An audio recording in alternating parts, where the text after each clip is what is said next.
নমস্কাৰ মই আজি উপস্থিত হৈছোঁ গুৱাহাটী নিচেই দাঁতিকাষৰীয়া ঠাই বুলি ক'ব পাৰি। এইখিনি ভাৰতৰ বাহিৰৰ ঠাই, ভূটানৰ ঠাইখিনি, ভূটানৰ চামজুপ জংখা বুলি ঠাই এডোখৰ আছে। ৰঙিয়া হয়, কুমাৰীকাটা হয়, তামোলপুৰ হয়, তামোলপুৰ কুমাৰীকাটা হয়। আপোনাৰ ভাৰত সীমান্ত শেষ কৰি ভূটানত প্ৰৱেশ কৰিব পাৰি। বৰ ধুনীয়া ঠাই, সুন্দৰ ঠাই। গুৱাহাটীৰ নিচেই কাষতে ভাৰতৰ বাহিৰত থকা অনুভৱ এটা কৰিব পাৰি। কেনেকুৱা লাগে ভাৰতৰ বাহিৰত থাকি, কেনেকুৱা ধৰণে এটা ফিল এটা আহে। তাতে আপুনি গৈ কি কৰিব, কি চাব পাৰি, সেই বিষয়ে মই কিছু জনাব বিচাৰিছোঁ। কি ধৰণে যাব পাৰি। তাত একো ভিছা বা পাছপৰ্ট একো বিশেষ একো পাছপৰ্টৰ প্ৰয়োজন নহয়।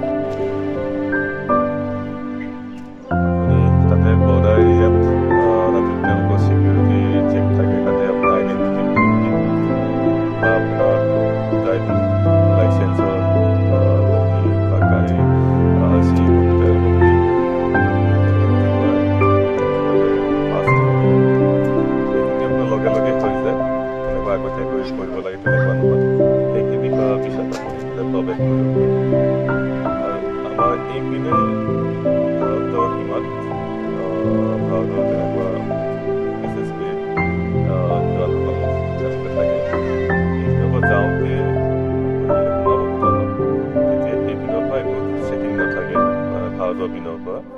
কিন্তু তেওঁলোকৰ তাতে এণ্ট্ৰি কৰি আপুনি সোমাব লাগিব। ভূটানৰ পৰা যেতিয়া আপুনি ওলাই আহিব, তেতিয়া ভাৰতীয় সীমাৰ ভিতৰত থকা জোৱানসকলে আপোনাক সোধা পোছা কৰিব পাৰে। আপুনি ক'ত গৈছিলে, কি কাৰণে গৈছিলে, ক'ৰ পৰা আহিছিলে,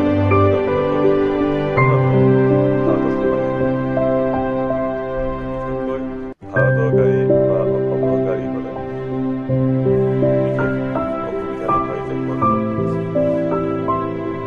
এই ঠাইখিনি যাবৰ কাৰণে আপুনি ক'ৰ পৰা কেনেকৈ যাব লাগিব, সেই বিষয়ে মই কিছু চমু আভাস আপোনালোকক জনাব বিচাৰিছোঁ। গুৱাহাটীৰ পৰা আপোনাৰ প্ৰায় 3 ঘণ্টামান লাগে, কম বেছি পৰিমাণ 3 ঘণ্টামান লাগে, যদিহে ট্ৰেফিক জাম নাথাকে। গুৱাহাটীৰ পৰা চাৰিআলি হৈ ৰঙিয়াৰ পৰা গৈ আপুনি ৰঙিয়া টাউনৰ মাজেদি গৈ ভূটান ৰাস্তা বা তামোলপুৰ সেই ৰাস্তাইদি আপুনি গৈ থাকিব। আপুনি গৈ ধুনীয়া ৰাস্তা, আপুনি একো অসুবিধা নাপায় বা তেনেকুৱা ধৰণৰ একো পৰিস্থিতি তেনেকুৱা ধৰণৰ পৰিৱেশ একো দেখা নাপালোঁ আমি যোৱা সময়ত।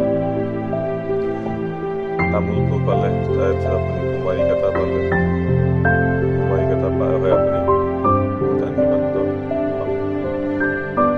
তাৰে মাজত সৰু সুৰা কিছুমান চুক আছে,